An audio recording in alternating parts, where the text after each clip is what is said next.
Okay, hello everybody. We're going to have a little bit of review lecture.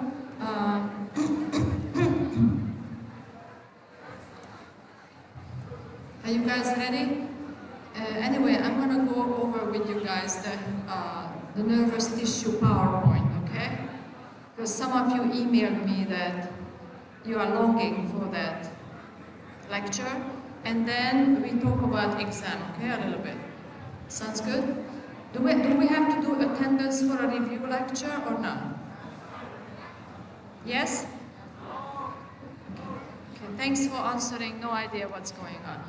Okay, guys, remember this is the way Moodle looks like. I put every single material that came from me here in the week 1. I didn't put anything to week 2, week 3, just to make life easier that everything is in one place. Okay? So, when you click on histology, of course, half of the lectures belong to Dr. Zafar, the other few belongs to me, but it's easy because I always put my name there. This is the cell biology, classifications of neuron, classification of connective tissue, and the connective tissue lecture that I edited for you guys. Okay, so the old one is bye-bye, is goodbye. Okay, and every other lecture belongs to Dr. Zafar. So I wanted to just tell you guys that technically you can see 2 connective tissue lecture here. Do you know why?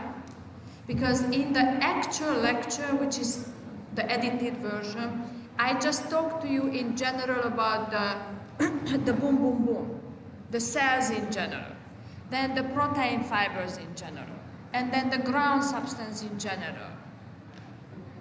And then when I did the classification of the soft connective tissue proper, what did I do? That's pretty much lab stuff.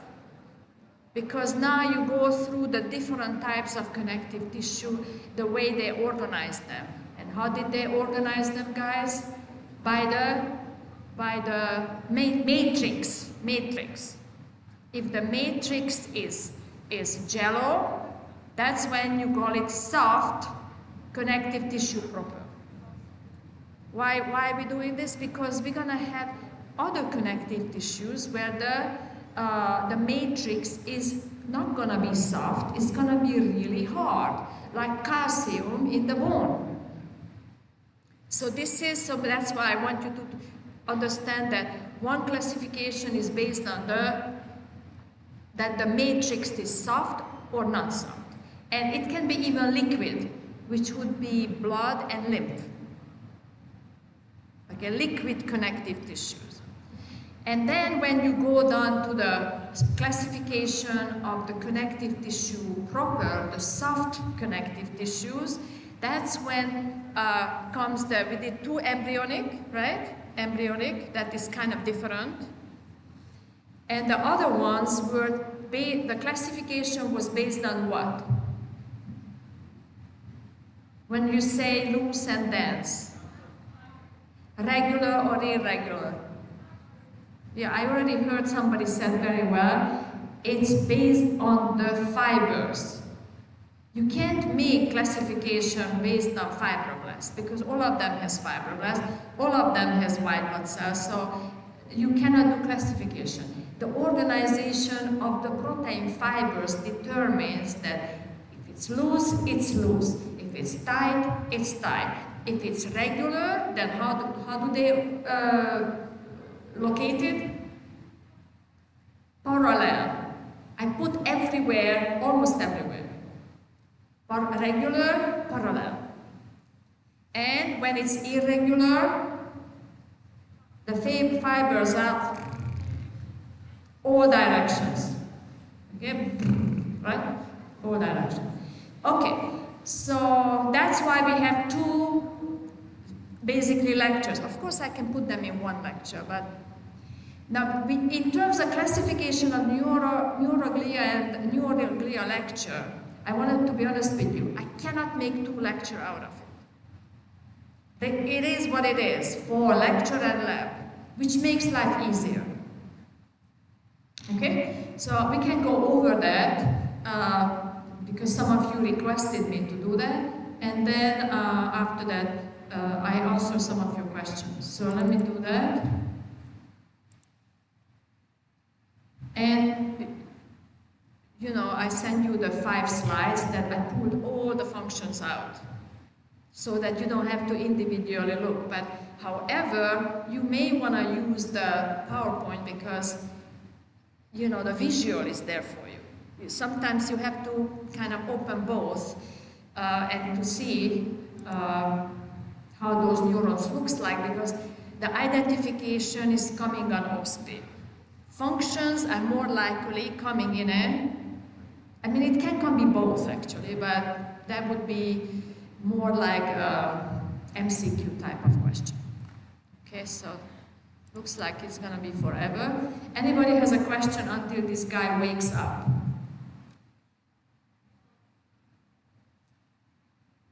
Wow, it's really slow. Okay, until this guy wakes up, I want to say one thing.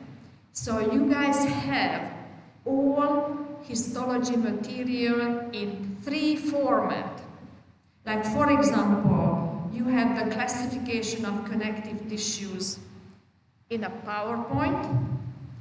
Then you have the virtual microscope, all labeled. Now I did not put functions in the virtual microscope because it's too much. It's just really for just boom, boom, boom, looking into the microscope and identification. And the tables that you were using in the lab, same. PowerPoint, virtual microscope, tables, identical. Okay? And, but in the tables, I did put the functions there. I did. So identification based on, look at this, look at that, looks like this, looks like that, and then I said, boom, function. Okay? So basically you have 3 versions for connective tissue and nervous tissue. How about for the epithelium and the glands? I did not give you the lecture, so you do not have PowerPoint from me having the images about the simple epithelia, stratified epithelia, and the glands. So why am I saying that? Because I think I'm gonna make you one to make life easier for you. You really don't need it if you're using the virtual microscope. Okay? Thank you. Everything for the students. Okay, anyway, so I will make one. And one more thing, in OSPI, there is always at least one, I'm telling you, one electron microscopic image. So I will also put there the most important electron microscopic image, okay, that I want you to study for OSPI, okay? So therefore, one more PowerPoint is coming from me. I just have to see when I have time to do it, but it's coming soon, because it better be soon, because the exam is a week from now. So, okay, so what else I did, what I wanted to tell you guys.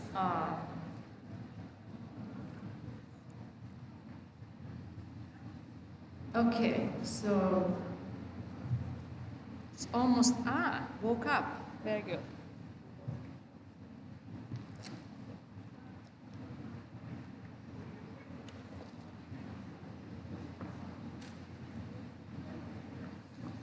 Okay, let's open it up. Enable editing. And you see this is pointer is coming up. Very good. So this is, guys, you see this magical image? That's what I'm gonna make for you for epithelium, simple, stratified, and glands. So everything is like in one big shot. What's the big deal? So you can compare them. You see? So this is what was in your table, what I sent to you this weekend, right? And I pulled the functions out because that was your objective. Know the functions of all of them. So, for example, when you look at that table again, you want to look at these images and go, I mean, I put some images, but I can't put, if it's too many, I can't do it. I mean, you already have it, so you have to pull up both PowerPoint, basically. But you see, these are the three kinds of neurons we covered. This was the multipolar, star shape, and this was the unipolar, round, and this is the bipolar. And this is what was in the table, right? The multipolar is usually a motor neuron or an interneuron. Because one thing that I want you to understand about the nervous system, even though it's not a nervous system block right now, but the nervous system is a chain of neurons connected with each other by synapses. You learned about synapses, right? So many neurons are talking to each other with synapses. So one starts the action potential and it goes down. And like everything in the body, action potential goes in one direction. But anyway, so this is either a motor neuron or an interneuron that is, between two synapses. Okay? Then this guy is your general sensory neuron, and this is your special sensory neuron. I wanted to just briefly touch on these two guys, that the two of them is actually really the same. What does it mean? Both of them has actually two processes. Just one of them, and maybe we can move to the next image. Let me see, where is it?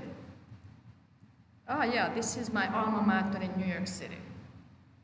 Cornell University Medical Center, where I got my PhD, and my son was born here as well. Okay? Repeat, same thing all over again. This is what I wanted to show you, you see? So technically, the bipolar and the unipolar is really almost the same. The only difference, so they have two processes. The only difference is that the unipolar starts out with a little neck. So directly from the soma, there is one process, and then the one process becomes two. That's why people are saying, if I focus on the neck, I'm going to call it unipolar. If I focus on that, the neck immediately divides into two processes. That's when you say pseudo-unipolar. Okay, so that's the way the name is coming from.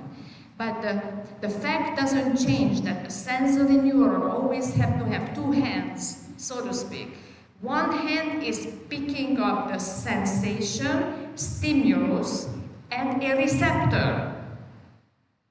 Okay?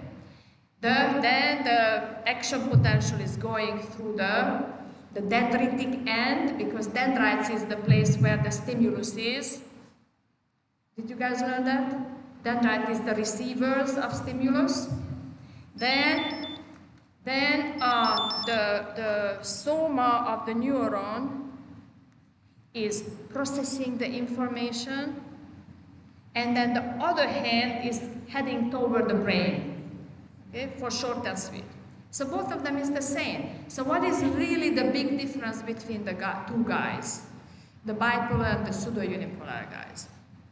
Because bipolar is for your special sensation, and I didn't put it there, but I'm just wanting to tell you guys, they are your special sensory neurons, right? Special sensory. They're gonna be in your eye, retina. I show you in the lab, in the nasal for smell, olfactory epithelium. In the ear, you're gonna actually two bipolar neurons, one for hearing, one for balancing. Okay? But because they are here and here and here, how big is this neuron? A few micron, guys. It's like this big. So it fits in your nasal and your eye and ear. Okay? Can you guys picture it?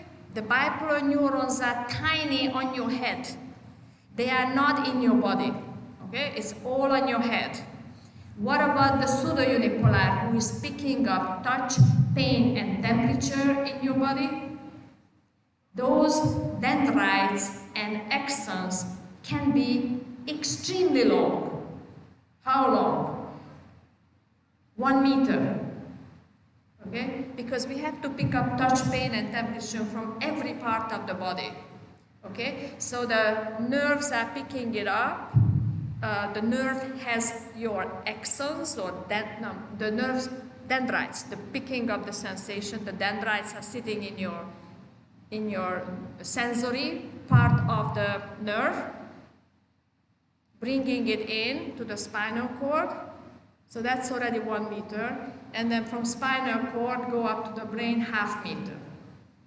Of course, it's a little bit more complicated than that, but I wanted to just give you a little bit of idea how this whole thing works. Okay? So if I go back to this guy, repeat. Okay, so we are done with these two guys, okay? Okay, so now here, the central nervous system glia cells, right? We covered 4, right? So on this motor neuron smear, okay? So I want to emphasize that this slide is an artificial slide. It's not an actual section of brain or spinal cord. They took a little bit of nervous tissue, they pinch out, and they spread it. You remember we had one artificial other slide in the connective tissues? The areolar connective tissue was also something like this, that they pinch the tissue out of the skin and they spread it, stain it, so you see better. So the same thing, this is an artificially created, but it's very beautiful to see, and you can see very well the size difference between a neuron, which looks like a multipolar, and the glia cells. How many kinds of glia cells are located here? Actually, they are all here, the astrocytes, microglia, and the oligodendrocytes. They are all here. Because they are so tiny, we do not know which one is which, okay? So we just say, okay, this is all glia cells of the central nervous system, brain, and spinal cord. Okay, so the next image was taken from the spinal cord. And probably let's go there, so it's easier to follow, because it's all here, guys. Explained one by one. So this is you see the little head of the mouse. That's what I was telling you, that you have everything in 3 versions. Here's your PowerPoint with images. Then you have the Olivia. Then you have the tables. And I also made a table for you this weekend, right? Just functional tables. Okay. Now this was the unipolar in pink stain. This is the unipolar neurons in gold stain. And now this is the multipolar neuron again. Okay.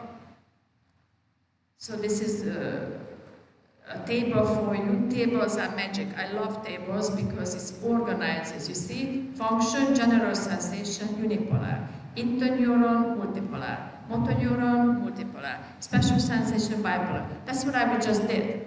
But now you see it like boom. I like it very much like this. And then here is showing you, you see, the dorsal root ganglia.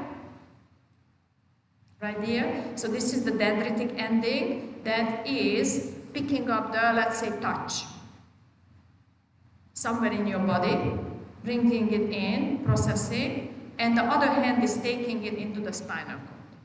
Okay? And then this is your voluntary motor neuron, right? Motor neuron is multipolar. You see they put a little star-shaped cell there, so multipolar neuron. And with the anterior root, it exits the spinal cord and goes out to the muscles. And the two of them together is called, when they are joining together, is the spinal nerve. So the spinal nerve is always mixed. So some of the axon is going a sensation, some of the axons are going out from the spinal cord and moving a muscle. This is a very good image to see that. And again, as I told you, the special sensation is going to be always on your head, right? Nowhere else. Sometimes we would like to have eyes on our back, right? But we don't have that. And finally, the interneuron is here too. Look, the purple guy. That the sensory neuron is synapsing with a multipolar neuron and connects it to the motor neuron. So this is what you would call interneuron. Okay? This actually would be a good image for what else, guys? For reflex. This is the way reflex goes through in your body, a neuronal reflex. There's some weird, let's say you are touching the hot stove, a burning sensation comes in, boom, boom, boom, boom, boom, boom, goes in, goes through the interneuron, and very quickly, boom, and the motor neuron moves your finger away from the stove. So this is also kind of the way the reflex looks like. So what are the 5, did you guys know the 5 components of the reflex? You did? So you can actually read it out. What would be the number 1 here? Number 1 would be the receptor. Number 2 would be, which is not really on the image right now. The receptor is not there. But you have to imagine a receptor, number 1. Then number 2 is the blue guy, the sensory neuron, the general sensory neuron. Number 3, the purple guy, interneuron. And you have to understand one thing. The reflex always have to go through central nervous system. Okay? What is the central? Spinal cord. There's no, okay? Always, that's just given, okay? That was 3. Number 4 is the motor neuron that is going to move. Number 5 is again not on the image, the muscle, the skeletal muscle that you are moving. So this is also a very good place for you to see how quick reflex is working in your body. Okay, but that's not what we are talking about right now. We are talking about the different kind of 4 glial cells in the central nervous system. So as I told you, they are all, the astrocyte, the oligodendrocyte, the microglia is all here. It's just, we just don't know which one is which, okay? We already did that. Now this is what I copy-pasted over to the table for you guys this weekend. That you know that the astrocytes keep the homeostasis and blood-brain barrier. And did you notice that most of these guys are drawings? Not histology image? Because they are too small. You technically need an electron microscopic image of each one of these, which I don't have. That's why they are all drawings, okay? But basically showing you the astrocyte, which is a star-shaped cell, homeostasis, and contributes to the blood-brain barrier. You can see that this neuron, the processes, touches the myelin sheath, and it also touches the capillary.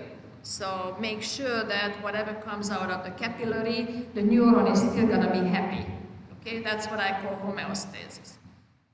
Okay, then the oligodendrocyte, we did see the myelination on the animation movie, right?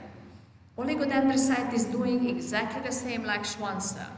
The only difference is that one oligodendrocyte can actually put his hands out and cover this axon and another axon. So, and I put it here for you. One oligodendrocyte can actually myelinate 50 axons. How do they know? Because somebody made an electron microscopic image and counted. Okay? So, and finally the microglia, which is the smallest cell, immune cell. When there is some infection, tissue damage, they wake up, they become macrophage and phagocyte. Basically, they become angry. That's what I like. They blow up. They become bigger and angrier. They start phagocyting. But one thing I want you to see, all of them is star-shaped. All of them. Okay?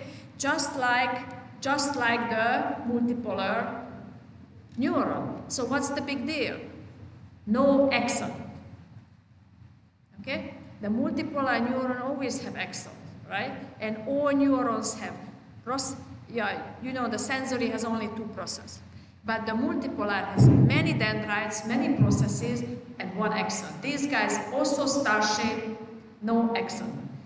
Okay, so this is where we were. Number 4, the ependymal cells. This is, I believe, we talked about this morning in TBL, that in the center of the central canal and in the brain, in the ventricles, you will find these columnar epithelium with cilia and microvilli.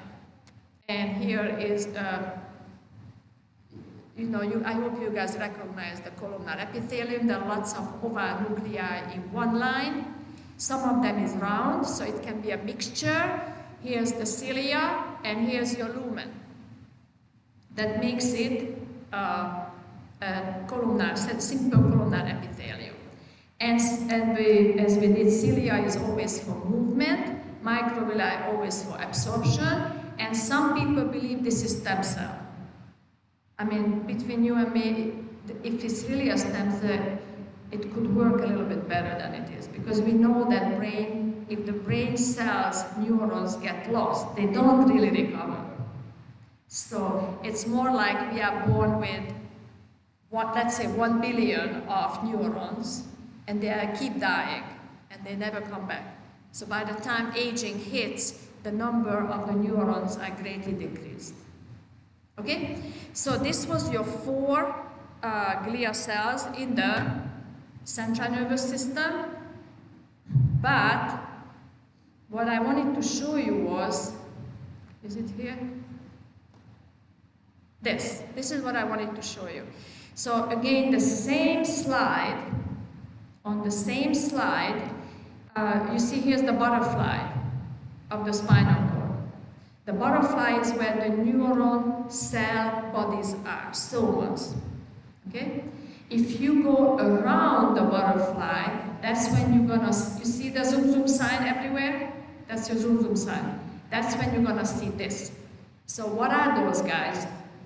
Axons that are connecting the brain, spinal cord, and eventually they become nerves in your body. So you have to imagine spinal cord as a little highway, a middle fellow that connects the brain to the rest of the body. And that's what you see. These are all axons. How many? Millions of axons. Okay? And because the spinal cord is in cross-section, transverse section, that's why because the axons are coming down like this, right? The axons are also in cross-section and transverse section. So the black dot is really the axon, and the white nothing is the myelin sheath made by oligodendrocyte. Why? Because we are in the central nervous system. Now I have a question, because we always talk about Schwann cell, and node of Ranvier. Do oligodendrocytes have node of Ranvier? Of course they do.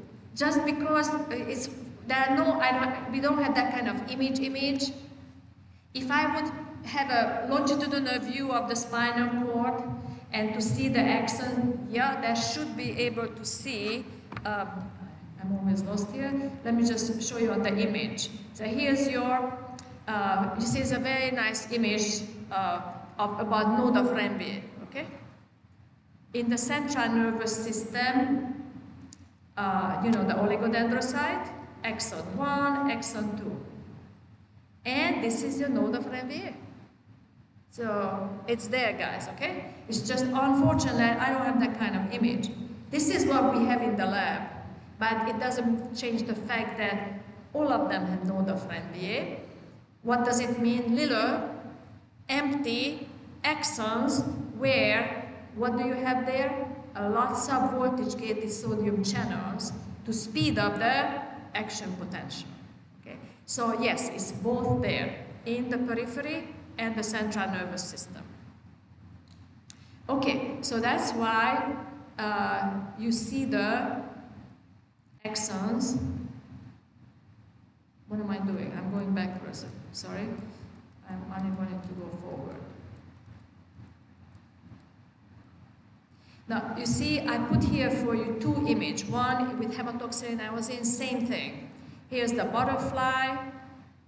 Here is the zoom zoom sign where the axons are. And on the side, when the axons are in the central nervous system, you call them tracts.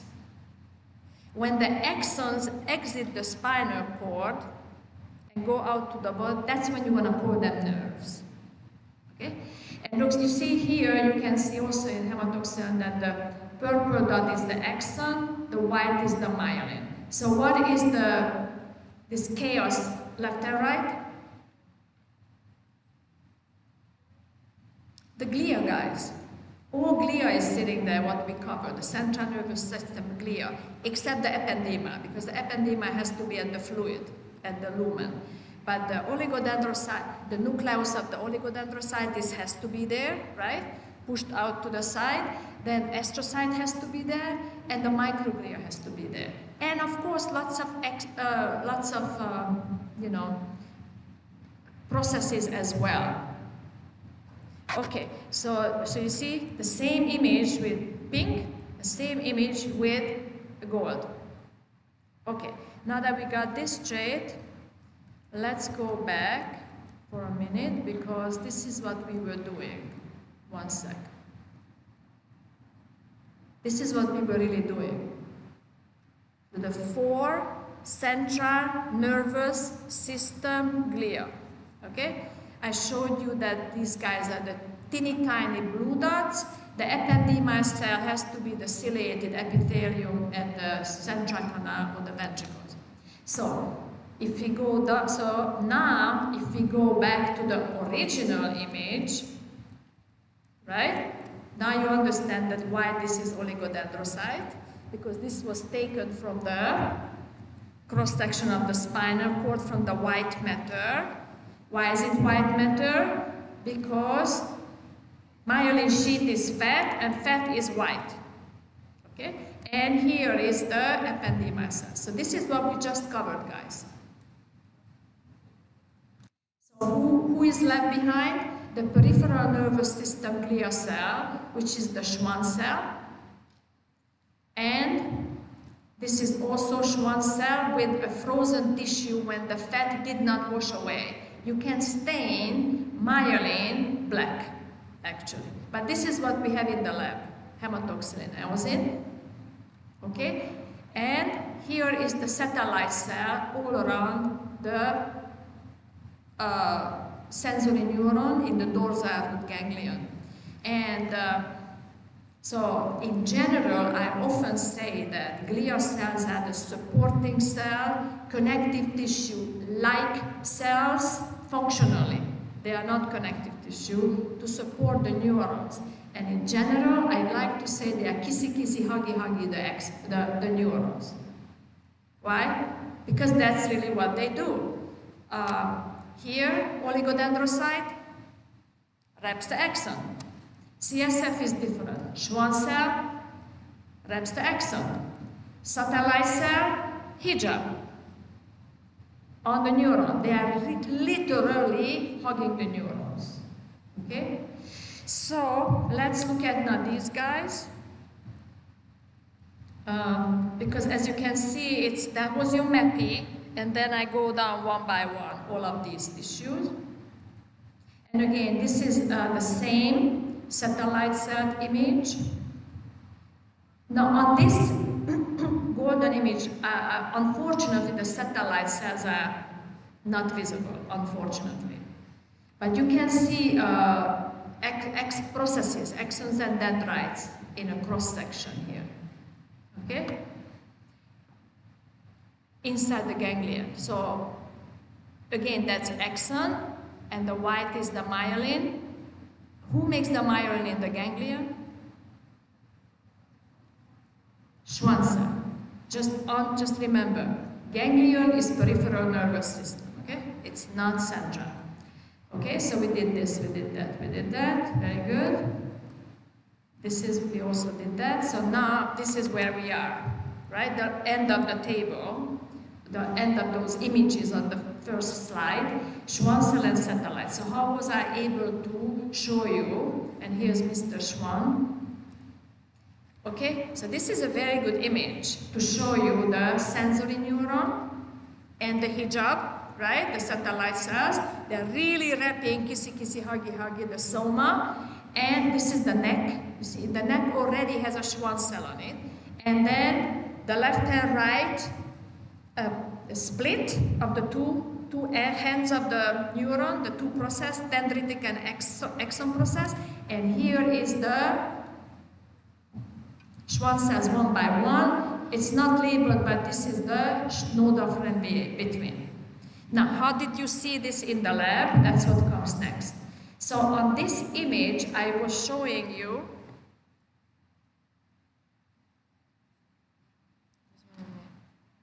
okay, time is not up yet.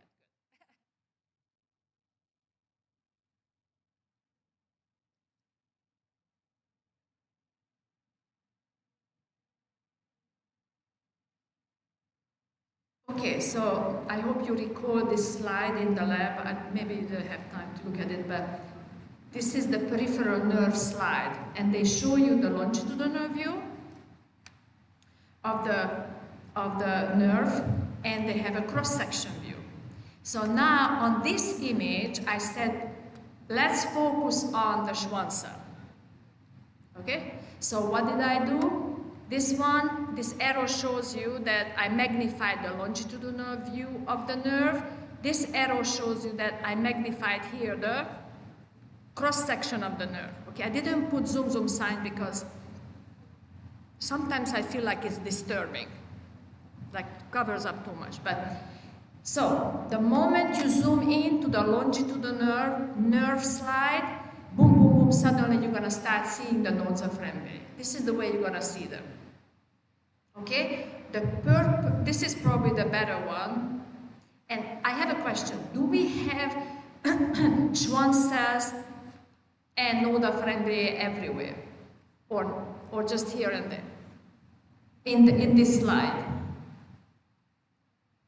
Because you see, I see only like 1, 2, and maybe a third node of Ranvier. Is that what it is? Only 3 node of Ranvier in this slide?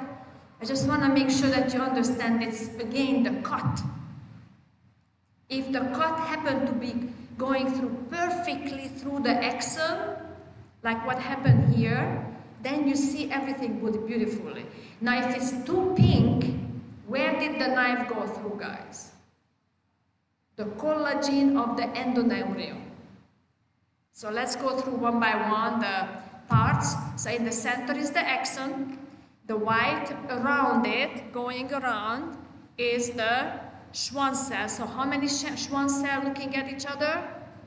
2. Schwann cell 1, Schwann cell 2, and between the 2 is the node of Ranvier. Same thing here. It's a little bit harder to see, but what am I going to do? Schwann cell 1, Schwann cell 2, node of Ranvier. And maybe a little bit here.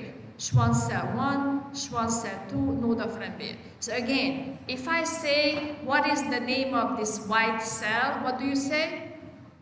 Schwann cell. If I say, what is the name of this white structure? You're going to say myelin sheath. Okay? And then, so Schwann cell is making the myelin sheath. And I do recommend that watch that movie again to see this process, you see?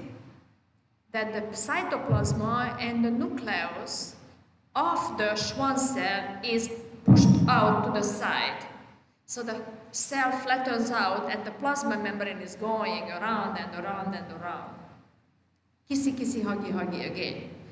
Okay, and so axon, myelin sheath made out of Schwann cells, and the pink around it is the collagen of the endoneuron. Why? Because everybody is doing different things. What is the axon doing? Action potential. What is the myelin doing? And the node of Ranvier speeds up action potential. And again, I hope if I ask you the node of Ranvier is sick, then you understand that the action potential will slow down. Okay? And the collagen fibers, why do I need collagen? Because we are in the body, nerves, you don't want them, if somebody's pulling on you, the axon would tear in half. So who is resisting the pulling force? Like everywhere, that's the specialty of collagen, the collagen. I answered my own question. Very good.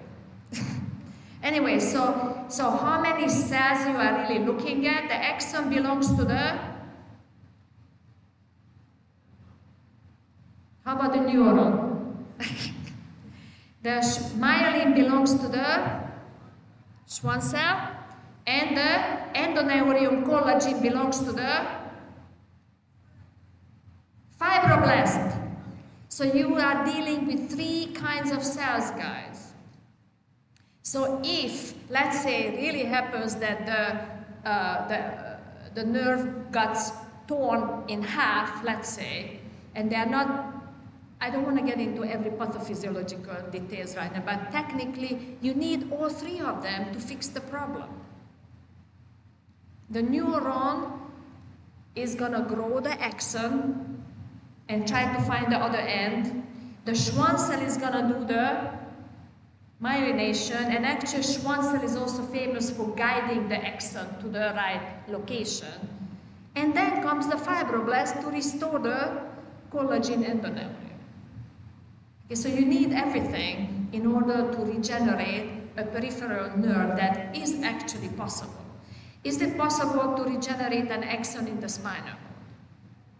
The answer is no. That's one of the biggest research out there, that axons that are cut in half in the spinal cord injury, they never recover. Who died like that? Anybody remembers?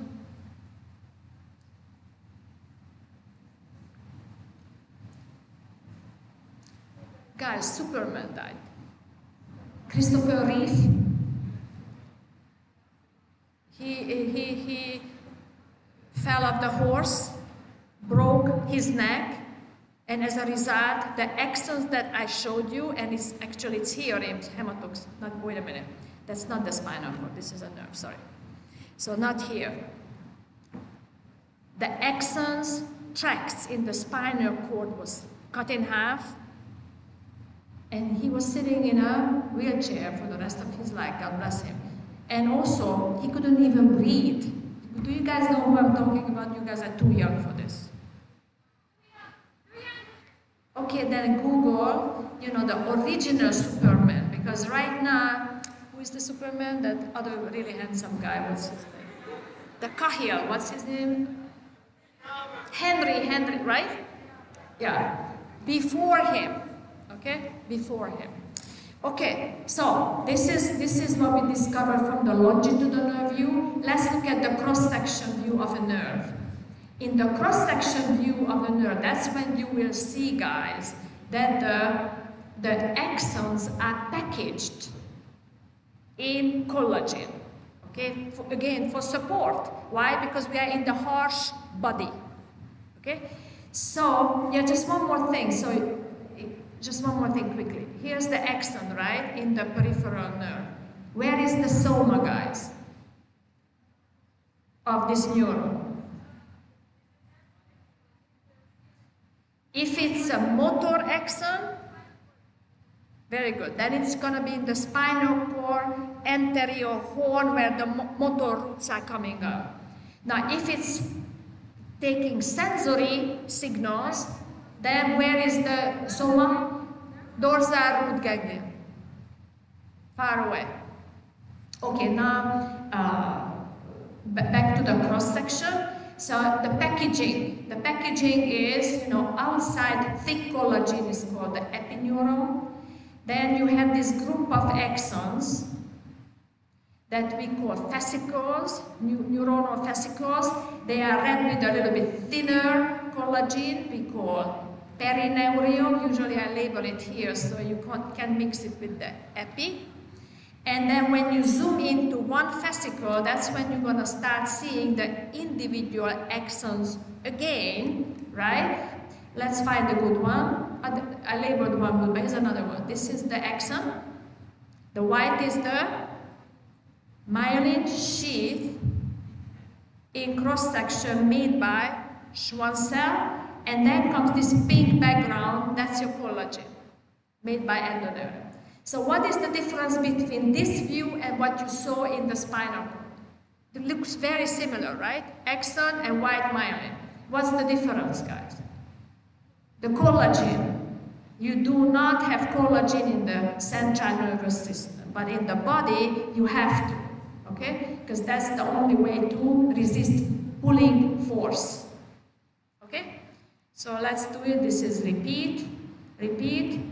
And then this is where I explained to you the cross-section in the central nervous system, axon, myelin, no connective tissue, and here, axon, myelin, endoneuron collagen. Now the axons, as we already covered this one. Now, in the peripheral nervous system, I don't know if Dr. Aftab covered this, but you have myelinated and non-myelinated nerves. Okay? We just did the myelinated, right? Heavily myelinated, speeds of action potential, blah, blah, blah, blah, blah, blah. Okay? So this is repeat. So I wanted to show you, we already covered this. So I wanted to show you that technically the wires in your house, the cables, identical to a nerve, okay? Everything you have to be kind of insulated from another little wire so they don't crash each other. That's the whole idea with the axons too. The myelin sheath and the endoneurium both kind of insulate this axon.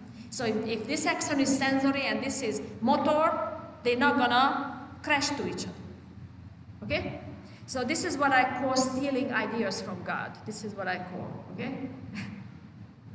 Okay, so on this image, I was focusing for you on the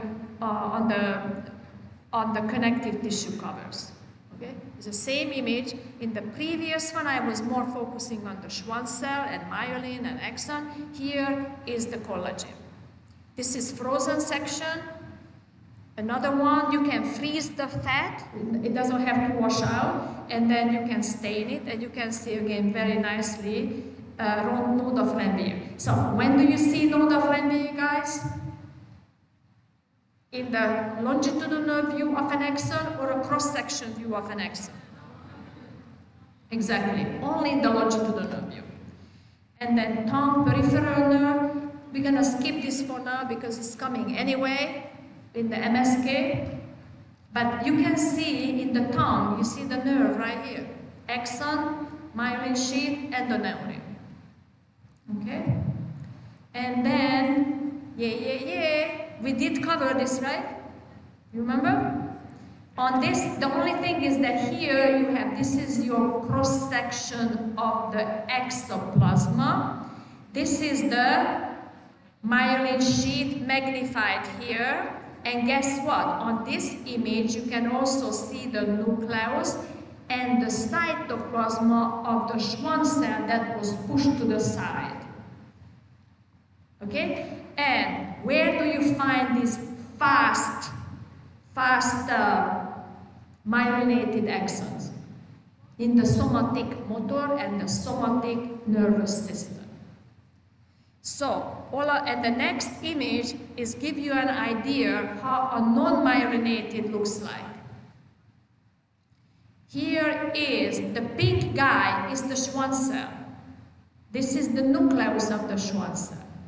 And do you see 1, 2, 3, 4, 5, 6, 7, 8, 9, 10, about 10 axon is stuck in there, but no concentric layers. This is what's called non-myelinated. So is this going to have fast or slow action potential? Slow. Where do I need the slow action potential? At the autonomic nervous system. Because, you know, just think about for a moment. I have to be able to move my arms, legs fast. That's why you need heavily myelinated in the somatic nervous system. But your intestines and stomach are not jumping up and down and exercising, right? They are having a very slow motion. That's why you're going to need these kind of fibers. And this is what we covered many times, remember? The comparison of the cytoskeleton with the fibrous extracellular protein. And what did I tell you this morning? There was one that can be both. The keratin. Because you saw as a keratin tonofilament in the desmosome, and that's intracellular. And then you look at your skin, and you look at your keratin, that's extracellular large fibers. This is the slide that we covered before, you remember? Okay? So if you have a question, you know what the name of this. What is the name of this guy? Huh? Yeah, so again, cross-section of one axon. Okay? So this is, but on this one you cannot see the nucleus and the cytoplasm. Okay? And then this is just history. This guy, Franz Nissl, discovered this stain when stained neurons. And basically, a light microscope looks blue something. Electron microscope, rough endoplasmic reticulum. Where is it located? In the dendrites. It's not in the axon. That's the one way histologically you know which is axon and which is dendrite. But I promise you, most of the time the knife doesn't go through the axon. So, but you can see the dendrites, 1, 2, and the soma has the Nissl substance. And here I explained to you the gray matter and white matter. The gray is always where the cell bodies are. White is where always the axons are with the myelin. So this is, guys, for real, gray and white when you go to the dissecting room. And the last slide that I wanted to show you is Santiago Ramon y Cajal, Spanish histologist, with this very, very primitive microscope. He drew all the neurons and all the layers in the body. This is basically the 6 layers of neurons in the cortex. These are the 3 layers of neurons in the retina. And these are the Purkinje fibers in the cerebellum. One of the reasons I tell you this, guys, that he is always cited in every single neuroscience conference, even today. Everybody brings him up because whatever he drew with his little hand is perfect. And I think another one is that, let's face it, we lost this art. Everything has to be digital and photo this and photos that and Photoshop. But you know, this art that you draw something with your hand is gone. But anyway, this is the end of the presentation. Oh, and this is summary again. Summary. Okay, guys. Okay. Do we have to do attendance or not?